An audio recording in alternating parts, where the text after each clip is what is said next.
Исәнмесез, эфирда яңалыклар чыгарылышы, студияда Лилия Гатина алгатыба кайбер темалар турында.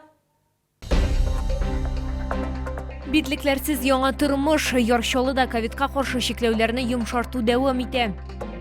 Кыяр бәясе 9%-ка, помидор 7%-ка, бәрәңге 4%-ка арткан. Чалалар кибетләрдәге бәяләргә шикаят белдерә. Битлекләрсез яңа тормыш, Яршалыда ковидка каршы чикләүләрне йомшарту дәвам итә. 10 октябрьдан шәһәр администрациясе коронавирус белән авыручылар санының кимүе һәм эпидемиологик хәлнең яхшыруы белән бәйле рәвештә шәһәр башкарма комитеты бинасында битлек режимын гамәлдән чыгарды. Тулырак безнең материалда. Килүчеләргә хәзер битлек чыннан да кирәкми. Мэриядә чикләү чаралары 18 августтан бирле гамәлдә булды. Хәзер Чаллы хакимияте бинасында вакытлыча шәхси саклану чараларыннан баш тарттылар. COVID-19 белән авыру дәрәҗәсе кимүгә бара. Соңгы берничә көн эчендә Татарстанда тәүлегенә яңа коронавирус инфекциясе белән авыруның 300-гә якын очрагы теркәлгән. Әлегә авыручылар саны кимүгә бара. Тенденция үзгәрмәсен өчен Яршалыда барлык өлкәннәр шифаханәләрендә прививка кампаниясе дәвам итә. Мэрия бинасына керү хәзер битлекләрсез килүчеләр өчен дә ачык һәм Чаллы халкының күпчелеге бу хәбәрне уңай кабул итте. Ну так удобнее. Просто не всегда бывает маска с собой. Я вообще против масок. Потому что мы дышим, и эти бактерии там же размножаются, и мы опять это вдыхаем. На самом деле очень удобно. А с другой стороны, все равно с кашлем, с насморком приходится ходить в маске, потому что позаботиться о здоровье окружающих и своих коллег. Татарстан Республикасында ковидка каршы чикләүләрне йомшарту 2022 елның июнендә үк башланды. Җәмәгать урыннарында шәхси саклану чараларын хәзер теләк буенча гына кияргә була. Айзилә Шаймөхәммәтова, Христина Балабанова, Сергей Вильданов, яңалыклар. Әгәр сезне дә борчый торган проблемагыз яисә шатлыклы хәбәрегез булса, безнең редакциянең кайнар элемтә телефонына шалтыратыгыз 51-31-31 номеры тәүлек буена эшли. Хәбәрләрегезне WhatsApp башада юлый аласыз. Фото һәм видеоларыгызны 8-939-311-31-31 номеры буенча көтеп калабыз.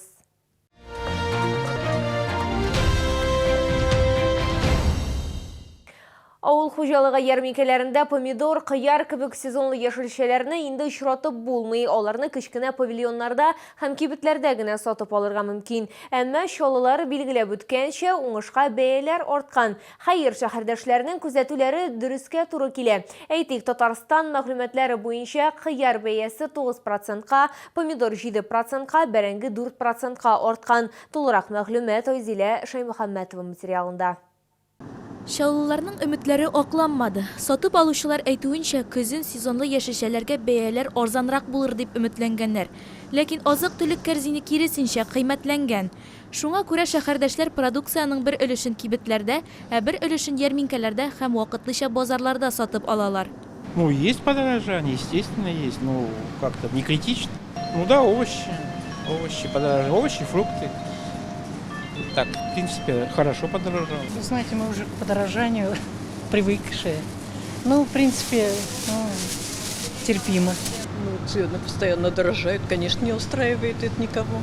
Ну, на продукты на все, каждодневные, и молоко, и масло, допустим, все очень дорого. Җәй эссе һәм коры булуга карамастан уңышка бу берничек тә йогынты ясамаган. Әмма шуңа да карамастан бәяләр үзгәргән.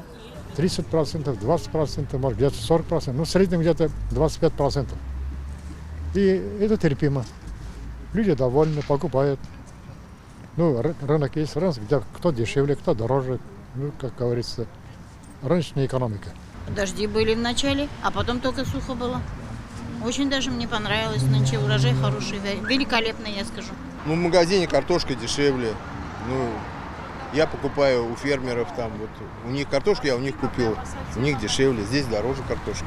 Сатып алучылар борчыла. Ай ярымнан соң кыш җитә. Яшелчә һәм җиләк җимеш сезоны тиздән тәмамланачак. Димәк, бәяләр тагын берничә тапкыр үзгәрәчәк. Айзилә Шаймөхәммәтова, Ленар Султанов, яңалыклар.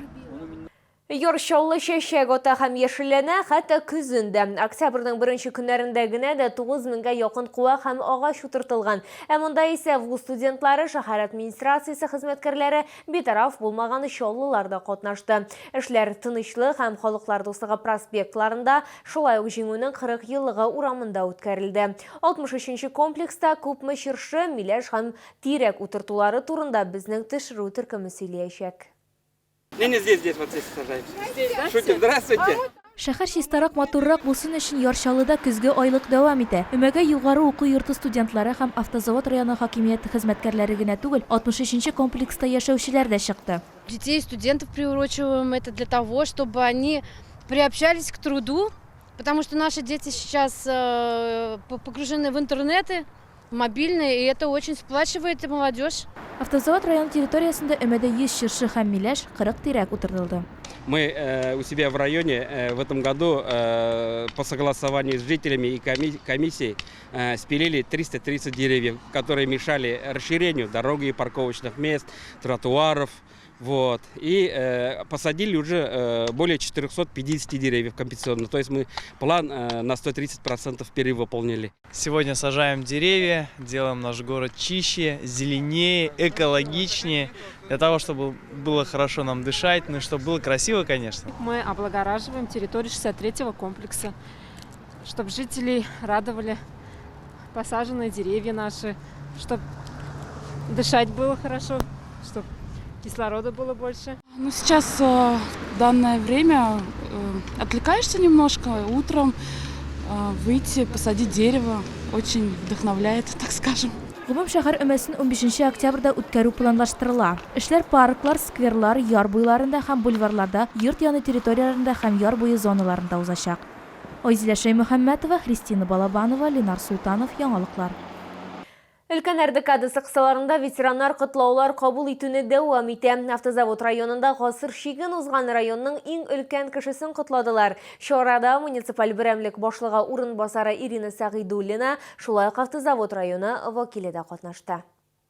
От всей души поздравляем вас, желаем вам крепкого здоровья, долголетия. Вы у нас 100-летний еще юбиляр. Иван Николаевич Совет армиясы софларында 19 яшендә чакырыла, сугыш чорларында барлык кыенлыкларны кичерә ул. 1945 елда яралангач, аны Казанга җибәрәләр. Ачлык, ялангачлык, дусларын югалту. Иван Николаевич сугыш афәтләрен искә төшерергә яратмый. Трижды был ранен, болелся, лежал, долго не лежал, быстро отправляли, и опять брат. Вот после тех же ран, все уже разрывные пули, ой, как уже после этого, да, ноги был, но ранен. Декабрь айында ветеранга 101 яшь тула, улы яшьтә булуына карамастан ул тыштан көчле, күңеле исә бик йомшак. Кызы сүзләренчә, ветеран һәр вакыт сайлауларга үзе бара, чәчкәләр үстерә, ел сайын кыяр утырта. Урамда йөрергә һәм күгәрченнәрне ашатырга ярата. Иван Николаевич 3 кыз тәрбияләп үстергән. Алар 1 минутка да аны ялгызын калдырмыйлар, һәр вакыт аны кайгыртып яшиләр. Отца нашего очень уважают. Вот школьники с 1 класса начали ходить. Сейчас уже они в каком классе, каждый год приходят, поздравляют. Ему это очень нравится. Заставляет меня покупать, эти крупы. И сам сидит, контролирует. Ты посчитай, говорит, сколько там голубей. Я говорю, папа, ну ладно, говорю, нет, посчитай, что ты их там сколько, говорит. Сидит, считает, а потом все, я ошибся, давай ты считай, говорит. Сидим, кормим голубей. Өлкән Әрдекадысында Бийек Ватан сугышы ветеранын муниципаль берәмлек башлыгы урынбасары Ирина Сагыйдуллина, шулай ук Автозавод районы вәкилләре котлады. Посещение проводят у нас и депутаты городского совета. Сегодня мы едем в госпиталь ветеранов войны. Посещали и пенсионат ветеранов труда, поэтому на достойном уровне постараемся провести все мероприятия. Өлкән Әрдекадысы кысаларында беркем дә игътибарсыз калмаячак. Лилия Гатина, Кирилл Хабзей, Яңалыклар. Бу сезгә җиткерәсе соңгы мәгълүматыбыз иде. Мин Лилия Гатина сезнең белән сау булашам. Игътибарыгыз өчен зур рәхмәт.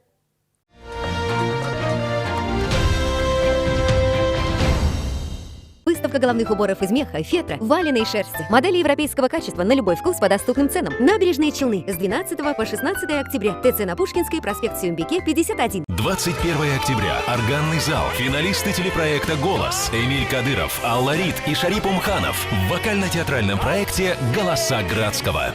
Требуются водители-экспедиторы категории С, водители на ДАФы категории Е, грузчики. Телефон 8 919 626 30 70.